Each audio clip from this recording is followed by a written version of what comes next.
Hello, ഇന്ന് നമ്മൾ രണ്ട് നിയമങ്ങളെ കുറിച്ചാണ് കാണുന്നത്. ഓക്കെ, ഫസ്റ്റ് വൺ നിങ്ങൾ ബോർഡിൽ നോക്കിയാൽ നിങ്ങൾക്ക് മനസ്സിലാവും. Fleming's left hand rule. ഇത് എന്തിനാണ് ഫ്ലെമിങ്സ് ലെഫ്റ്റ് ഹാൻഡ് റൂൾ നമ്മൾ ഉപയോഗിക്കുന്നത് എന്നുള്ളതിലേക്ക് നമ്മൾ ആദ്യം വരാം. നമ്മുടെ വീട്ടിൽ ഫാൻ കറങ്ങുന്നില്ലേ? യെസ്. മോട്ടർ, ഇലക്ട്രിക് മോട്ടർ പ്രവർത്തിക്കുന്നുണ്ട്. അതുപോലെ തന്നെ മിക്സി, റൊട്ടേറ്റിംഗ് എഫക്റ്റുകൾ വരുന്ന ഭാഗത്തൊക്കെ തന്നെ രണ്ട് മൂന്ന് കാര്യങ്ങൾ അവിടെ വരുന്നുണ്ട്. ഒന്ന്, തീർച്ചയായിട്ടും അവിടെ വൈദ്യുതി വേണം. വൈദ്യുതി പ്രവഹിക്കുക തന്നെ വേണമല്ലോ. സോ ഇലക്ട്രിസിറ്റി അല്ലെങ്കിൽ ഇലക്ട്രിക് കറൻറ്റ്, അതിലൂടെ the flow of electric current അത് നിർബന്ധമാണ്. ഉറപ്പല്ലേ? കറണ്ട് പോയി കഴിഞ്ഞാൽ ഈ പരിപാടികളൊന്നും നടക്കില്ല. ശരിയാണ്. രണ്ടാമത്തെ കാര്യം, നിങ്ങൾ ഈ മോട്ടർ എടുത്താലും ഫാൻ എടുത്താലും മിക്സി എടുത്താലും ഒക്കെ അതിൻ്റെ ഉള്ളിൽ റൊട്ടേറ്റ് ചെയ്യുന്ന ഒരു സംഭവമുണ്ട്. അതുമായി ബന്ധപ്പെട്ടിട്ട് ഒരു കാന്തിക ശക്തി അവിടെ റൊട്ടേഷനുമായിട്ട് ബന്ധപ്പെട്ടിട്ടുണ്ടാകുന്നുണ്ട്. അതിനുവേണ്ടി നമ്മൾ പച്ചിരുമ്പ് കോറും അതിൽ കുറേ സംഭവങ്ങൾ ഇങ്ങനെ ചുറ്റി കുറേ വള്ളിക്കെട്ടുകളോ നിങ്ങൾ കണ്ടിട്ടുണ്ടാവും. നിങ്ങൾ ചിലപ്പോൾ അതൊക്കെ അഴിച്ചു നോക്കി കഴിഞ്ഞാൽ ചിലപ്പോൾ കണ്ടിട്ടുണ്ടാവും. മോട്ടറിൻ്റെ ഉള്ളിലൊക്കെ കുറേ വയേഴ്സ് ഇങ്ങനെ വൈൻ ചെയ്ത് വെച്ചിട്ടുണ്ടാവും. ഈ സംഭവങ്ങൾ അവിടെ ഉണ്ട്. ശരിയല്ലേ? അതുപോലെ തന്നെ ഇത് റൊട്ടേറ്റ് ചെയ്യുന്നതിനൊരു ദിശയില്ലേ? ശരിയല്ലേ? ഒന്നെങ്കിൽ ഈ സൈഡ് ഡയറക്ഷനിലാവാം, അല്ലെങ്കിൽ ഈ ഡയറക്ഷനിലാവാം. അങ്ങനെ മൂന്ന് കാര്യങ്ങൾ നമ്മുടെ മുമ്പിലുണ്ടാവും. ഒന്നെന്താണ്? വൈദ്യുത പ്രവാഹത്തിന്റെ ദിശ. കിട്ടിയല്ലോ? ഫസ്റ്റ് വൺ, വൈദ്യുത പ്രവാഹ, direction of electric current. Okay. രണ്ട്, അവിടെ രൂപപ്പെടുന്ന കാന്തിക മണ്ഡലം അല്ലെങ്കിൽ മാഗ്നറ്റിക് ഫീൽഡിനൊരു ഡയറക്ഷൻ വേണം. അപ്പം അവിടെ രൂപപ്പെടുന്ന കാന്തിക മണ്ഡലത്തിന്റെ ദിശ. ശരിയല്ലേ? അല്ലെങ്കിൽ direction of magnetic field. Okay. മറ്റൊന്നെന്താണ്? അവിടെ ഉള്ള ചാലകത്തിന് ചലനമുണ്ട്. ശരിയല്ലേ? ആ ചാലകം ചലിക്കണം. That means the conductor want to move. That means the motion of the conductor. എന്താണ്? Motion of the conductor. മൂന്ന് കാര്യങ്ങളാണ് നമ്മുടെ കയ്യിലുള്ളത്. ഈ മൂന്ന് കാര്യങ്ങളും വെച്ചിട്ട് ഇവയുടെ ഡയറക്ഷൻസ്, മൂന്നെണ്ണത്തിൻ്റെയും ഡയറക്ഷൻസ് നമുക്ക് പറഞ്ഞു തരുന്ന ഒരു അടിപൊളി നിയമമാണിത്, Fleming's left hand rule. Fleming എന്ന് പറയുന്ന ശാസ്ത്രജ്ഞൻ പുള്ളിയുടെ കൈ ഇങ്ങനെ പിടിച്ചു. ഏത് കൈയാണ്? രണ്ട് കൈ ഇതിലെ. രണ്ട് കൈയിൽ നമ്മൾ വലതു കൈ അല്ല. വലത് കൈ എവിടെ ഉപയോഗിച്ചത്? ജെയിംസ് ക്ലർക്ക് മാക്സ്വെല്ലിൻ്റെ റൈറ്റ് ഹാൻഡ് തമ്പ് റൂളിലാണ് നമ്മൾ എന്ത് ചെയ്തത്? റൈറ്റ് ഹാൻഡ് ഉപയോഗിച്ചത്. Now we are using the left hand, Fleming's left hand. Okay. ഇതാ നമ്മുടെ ലെഫ്റ്റ് ഹാൻഡ് എടുത്തിട്ട് നിങ്ങൾ ഇതേതാ? ദിസ് ഈസ് തമ്പ് അല്ലേ? തമ്പാണ്, തമ്പ്, തള്ളവിരൽ. ഇതോ? ചൂണ്ടുവിരൽ അല്ലേ? കാശിനാഥന് കുറുവടിയും തുപ്പാക്കിയും അല്ലെ ചൂണ്ടുവിരലാണായിരുന്നു പറഞ്ഞാൽ ചൂണ്ടുവിരലാണ്. Okay. This is the forefinger. And what is this one? The third one, it is the middle finger. ഇനി നമ്മൾ ചെയ്യേണ്ടത് ഈ മൂന്നെണ്ണവും മ്യൂച്വലി പെർപെൻഡിക്കുലറായി പിടിക്കുക. മ്യൂച്വലി പെർപെൻഡിക്കുലർ എന്ന് മലയാളത്തിൽ പറയുകയാണ് പരസ്പര ലംബമായി. അതായത് ഈ രണ്ടെണ്ണവും നിങ്ങൾ നോക്കിക്കഴിഞ്ഞാൽ ഒരു എൽ ഷേപ്പ് അല്ലേ? കാണുന്നുണ്ടാവും. ഒരു എൽ ഷേപ്പിലല്ലേ ഈ ഇത് കാണുന്നത്? ദാറ്റ് മീൻസ് ഇവിടെ ഒരു 90 ഡിഗ്രിയാണ് വരുന്നത്. This one, these two are perpendicular. ഇനി നിങ്ങൾ ഇത് നോക്കി, ഈ ചൂണ്ടുവിരലും നടുവിരലും എങ്ങനെയാണ്? ഇതും പെർപെൻഡിക്കുലറാണ്. അപ്പം ഇങ്ങനെ പിടിക്കുമ്പോഴോ ഇത് മൂന്നും എന്താണ്? പെർപെൻഡിക്കുലർ ആണ്. ഇതാണ് മ്യൂച്വലി പെർപെൻഡിക്കുലർ. ഇവിടെ ഇത് 90 ഡിഗ്രിയാണ്. ഇനി അതിനോട് ഇത് 90 ഡിഗ്രിയാണ്. This is the mutually perpendicular direction. അപ്പോൾ ഇനി നമ്മൾ നിയമത്തിലേക്ക് വരാം. ഞാനിത് ചില ആളുകൾക്ക് ഇത് പിടിക്കാൻ ബുദ്ധിമുട്ടുണ്ടാവും, ചെറിയ സ്ട്രെയിൻ ഒക്കെ ഉണ്ടാവും. എന്നാലും നിങ്ങളിത് കാണുമ്പോൾ തന്നെ നിങ്ങൾ പിടിച്ചോ കേട്ടോ. അത് നോക്കി ഇങ്ങനെ കാണുന്നുണ്ടാവും അല്ലേ? ഓക്കെ. എനിവേ, കൈയാലും ഒടിക്കരുത്, പിന്നെ എനിക്ക് വയ്യ ആശുപത്രിയിൽ കൊണ്ടുപോകാൻ. അപ്പോൾ ഇവിടെ ഇങ്ങനെ വെക്കുക. ഇതിന് ഓരോ വിരലുകളും ഈച്ച് ഫിംഗർ വിൽ റെപ്രസെൻറ്റ്, നമ്മൾ മുന്നേ പറഞ്ഞ മൂന്ന് കാര്യങ്ങൾ ഈ മൂന്ന് ആളുകൾ റെപ്രസെൻറ്റ് ചെയ്യാൻ പോകണം. ആ റെപ്രസെൻറ്റേഷനെ കുറിച്ചാണ് ഫ്ലെമിങ്സ് ലെഫ്റ്റ് ഹാൻഡ് റൂളിൽ നമുക്ക് പറയുന്നത്. സോ നമ്മൾ നിയമത്തിലേക്ക് വരികയാണ്. Hold your left hand like this.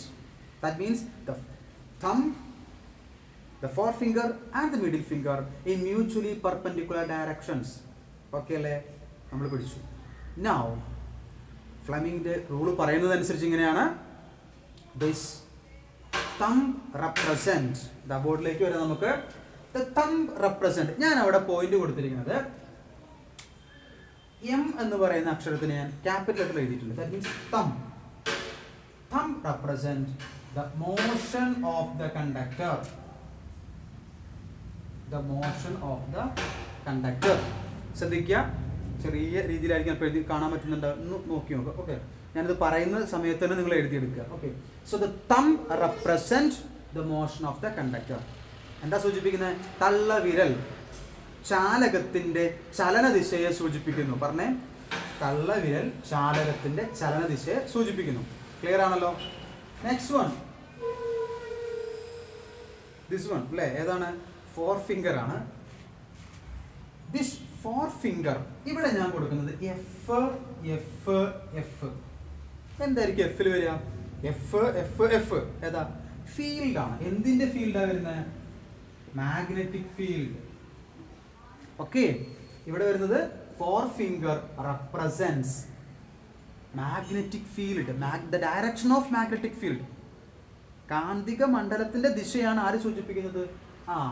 ചൂണ്ടുവിരൽ സൂചിപ്പിക്കുന്നത്. നൗ നമ്മുടെ മിഡിൽ ഫിംഗർ, അതായത് നടുവിരൽ, അതിൽ ഞാൻ നിങ്ങൾക്ക് കൊടുത്തിട്ടുണ്ട് ഐനെ ഞാൻ ക്യാപിറ്റൽ ആക്കിയിട്ടുണ്ട്. ഐ റെപ്രസെന്റ് ചെയ്യുന്നത് എന്തിനാ? ഐ എന്തിന്റെ ചിഹ്നമായിരുന്നു? കറണ്ടിന്റെ ചിഹ്നമാണ്, ശരിയല്ലേ? I represents the current. അതിനർത്ഥം the middle finger points out, or it represents, it gives the direction of electric current. വൈദ്യുത പ്രവാഹ ദിശ കാണിച്ചു തരുന്ന ആളാണ് ആര്? നടുവിരൽ. സോ ഇവിടെ നമുക്ക് വരുന്ന എന്താണ്? Electric current. Direction of electric current ആണ് ആര് കാണിച്ചു തരിക? നമ്മുടെ മിഡിൽ ഫിംഗർ നമ്മൾക്ക് കാണിച്ചു തരുന്നു. സോ ഫ്ലെമിങ്സിന്റെ ലെഫ്റ്റ് ഹാൻഡ് റൂൾ ഒന്നും കൂടെ പറയാം. നിങ്ങളുടെ ഇടതു കൈ ആദ്യത്തെ 3 വിരലുകൾ, thumb, forefinger and middle finger പരസ്പര ലംബമായിട്ട് മ്യൂച്വലി പെർപെൻഡിക്കുലർ എന്ന് പറയട്ടെ, മ്യൂച്വലി പെർപെൻഡിക്കുലർ ആയിട്ട് പിടിക്കുക. And this thumb represents the motion of the conductor. That means ചാലകത്തിന്റെ ചലനദിശ. And this forefinger represents the field. That means the magnetic field, direction of magnetic field. And the middle finger, ഐക്കാണ് ഞാൻ importance കൊടുത്തത്. That means I represents current intensity, it represents the direction of electric current. വൈദ്യുത പ്രവാഹ ദിശയെ ആര് സൂചിപ്പിക്കുന്നു? നടുവിരൽ സൂചിപ്പിക്കുന്നു. ഇതാണ് ഫ്ലെമിങ്സിന്റെ left hand rule. എനിക്ക് തോന്നുന്നു നിങ്ങൾക്ക് കത്തി തോന്നുന്നു. ഈ ഒരു നിയമം ഇതിനോടൊപ്പം തന്നെ മറ്റൊരു നിയമം കൂടെ നമ്മൾ പഠിക്കാം. ഓക്കെ, മറ്റൊരു നിയമം എന്ന് പറയുന്നത് വളരെ എളുപ്പമാണെന്ന് വെച്ചാൽ എളുപ്പമാണ്, സംഭവം വളരെ എളുപ്പമാണ്. ഇത് കാണിച്ചു തരേണ്ട ഒരു എക്സ്പെരിമെൻ്റ് ഉണ്ട്. ഓക്കെ, ഞാനൊന്ന് പറ്റുകയാണ് നിങ്ങൾക്ക് ആ എക്സ്പെരിമെൻറ്റിൻ്റെ ഒരു വീഡിയോ ഇതുമായി ബന്ധപ്പെട്ട് ഞങ്ങൾക്ക് ഷെയർ ചെയ്തുതരാം. അത് 3 ഡയമെൻഷണൽ വീഡിയോ ആണ്. നമുക്കത് കണ്ടാൽ നമുക്ക് മനസ്സിലാവും. നമുക്ക് ബോർഡ് വെച്ചിട്ട് ഇങ്ങനെ തിരിച്ചു മറിച്ചിട്ട് ബുദ്ധിമുട്ടാണ്. So hope you understand what I am conveying. So here മറ്റൊന്ന് നമുക്ക് പറയാനുള്ളത് മോട്ടോർ പ്രിൻസിപ്പിൾ. മോട്ടോർ പ്രിൻസിപ്പിൾ ഇങ്ങനെ കറങ്ങുവാണ്. ഈ മോട്ടോർ പ്രിൻസിപ്പിൾ എന്ന് പറയുന്നത് എന്തായിരിക്കും? മോട്ടോർ, നമ്മൾ ഫ്ലെമിങ്സിന്റെ ലെഫ്റ്റ് ഹാൻഡ് റൂൾ കണ്ടു, അതിൻ്റെ ഫിംഗേഴ്സ് പോയിന്റ്സ് ഔട്ട് ചെയ്യണ എന്തിനൊക്കെ അതിൻ്റെ ഡയറക്ഷൻസ് നമ്മൾ കണ്ടു, മലയാളവും കണ്ടു, ഇംഗ്ലീഷൊക്കെ കണ്ടു. എനിക്ക് തോന്നുന്നു എല്ലാവർക്കും ഇത് മനസ്സിലായെന്ന് തോന്നുന്നു. അതിനുശേഷം നമ്മൾ പോകുന്നത് മോട്ടോർ പ്രിൻസിപ്പിൾസിലേക്കാണ്. Okay, so the motor principle represent it is like this. നമ്മൾ ഒരു ചാലകം means it's a conductor. Okay, ഈ കണ്ടക്ടറിനെ നമ്മൾ പ്രത്യേകിച്ചൊന്നും തടസ്സങ്ങളൊന്നും ഇല്ലാതെ ഒരു കാന്തിക മണ്ഡലത്തിൽ അങ്ങനെ ഇട്ടേക്കാണ്. That means that conductor is allow, free ആയിട്ട് അതിനെ മൂവ് ചെയ്യാൻ പറ്റും, അതിനെ സ്വതന്ത്രമായി ചലിക്കാം. അപ്പോൾ സ്വതന്ത്രമായി ചലിക്കത്തക്ക വിധം നമ്മളൊരു ചാലകത്തെ ഒരു കാന്തിക മണ്ഡലത്തിൽ ഇട്ട് കഴിഞ്ഞാൽ ഈ കാന്തിക മണ്ഡലത്തിൽ വരുന്ന മാറ്റത്തിനനുസരിച്ച്, വൈദ്യുത പ്രവാഹത്തിലുള്ള മാറ്റത്തിനനുസരിച്ച് അവിടെ എന്ത് ചെയ്യുന്നുണ്ട്? ഈ ചാലകം ചലിക്കാൻ തുടങ്ങും. അപ്പോൾ ഈ ചാലകത്തിൻ്റെ ചലനം അതിനെ അടിസ്ഥാനമാക്കിയാണ് മോട്ടോർ പ്രിൻസിപ്പിൾ പറഞ്ഞു വയ്ക്കുന്നത്. അപ്പോൾ ഞാൻ മോട്ടോർ പ്രിൻസിപ്പിളും അതുപോലെ തന്നെ ഈ ഫ്ലെമിങ്സിൻ്റെ ലെഫ്റ്റ് ഹാൻഡ് റൂളും ജസ്റ്റ് നിങ്ങൾക്ക് English medium and Malayalam medium ഞാൻ ജസ്റ്റ് നിങ്ങൾക്ക് കോട്ട് ചെയ്ത് തരാം. അപ്പോൾ നിങ്ങൾ അതൊന്ന് എഴുതിയെടുക്കാൻ ശ്രമിക്കുക. ഓക്കെ, അതിന് നിങ്ങളത് എഴുതിയെടുക്കുക, അതേപോലെ തന്നെ പഠിക്കണം നിർബന്ധമില്ല. നിങ്ങളിത് മനസ്സിലാക്കി ഇങ്ങനെ പഠിച്ചിട്ട് ഇത് ഇന്നതാണ് എന്നാണ് പറഞ്ഞു കഴിഞ്ഞാൽ സംഗതി കറക്റ്റാണ്. ഓക്കെ ആണല്ലോ? സോ ഹിയർ നമ്മൾ ഫ്ലെമിങ്സ് ലെഫ്റ്റ് ഹാൻഡ് റൂളാണ്, English medium. Hold the forefinger, the middle finger, and the thumb of the left hand in mutually perpendicular directions as shown in the figure. If the forefinger indicates the direction of the magnetic field, and the middle finger indicates the direction of current, and the thumb will indicate the direction of motion of the conductor. So, മലയാളംകാർ ശ്രദ്ധിക്കുക. ഇടതു കൈയുടെ തള്ളവിരൽ, ചൂണ്ടുവിരൽ, നടുവിരൽ എന്നിവ പരസ്പര ലംബമായി പിടിക്കുക. ചൂണ്ടുവിരൽ കാന്തിക മണ്ഡലത്തിൻ്റെ ദിശയിലും നടുവിരൽ വൈദ്യുത പ്രവാഹ ദിശയിലും ആയാൽ തള്ളവിരൽ ചാലകത്തിൻ്റെ ചലനദിശയെ സൂചിപ്പിക്കുന്നു. ഞാൻ പറഞ്ഞ കാര്യങ്ങൾ തന്നെയാണ്. Now we are just moving to the motor principle, motor തത്വം. ജസ്റ്റ് ഒന്ന് കേട്ടാൽ മതി. ഒരു കാന്തിക മണ്ഡലത്തിൽ സ്ഥിതി ചെയ്യുന്ന സ്വതന്ത്രമായി ചലിക്കാവുന്ന ചാലകത്തിലൂടെ വൈദ്യുതി പ്രവഹിക്കുമ്പോൾ ചാലകത്തിൽ ഒരു ബലം ഉളവാകുകയും അത് ചലിക്കുകയും ചെയ്യുന്നു. ഇതും ഞാൻ പറഞ്ഞത് തന്നെയാണ്. So motor principle in English, for English medium, a conductor which can move freely and which is kept in a magnetic field experiences a force when current passes through it and it moves.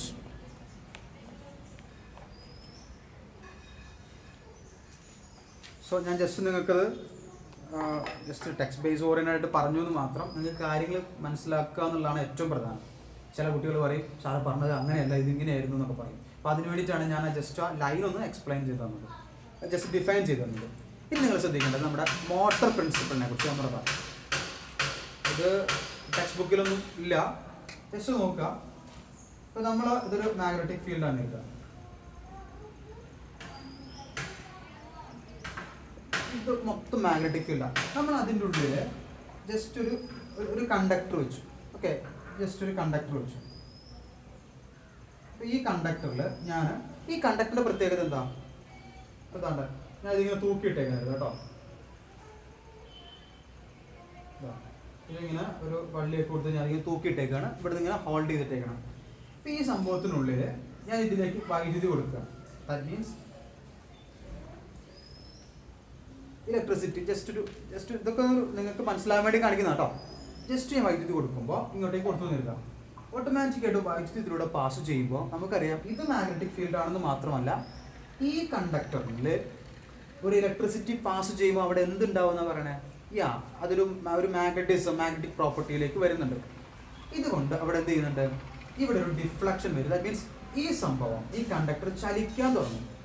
അത് സ്വതന്ത്രമായി ചലിക്കുന്ന പറഞ്ഞാൽ ആരും പിടിച്ചതിനെ തിരിക്കുമൊന്നുമല്ല. It moves freely. അതാണ് അതിൻ്റെ പ്രത്യേകത.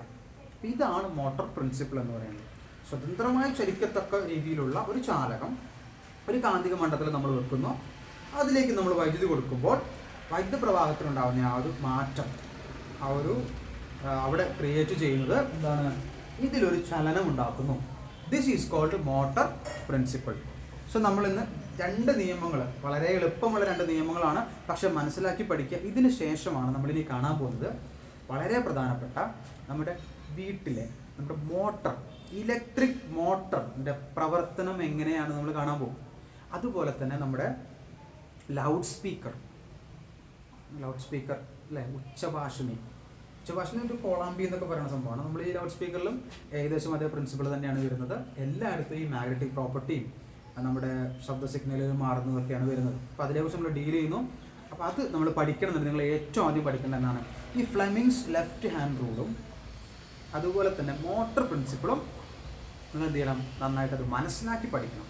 Okay, thank you.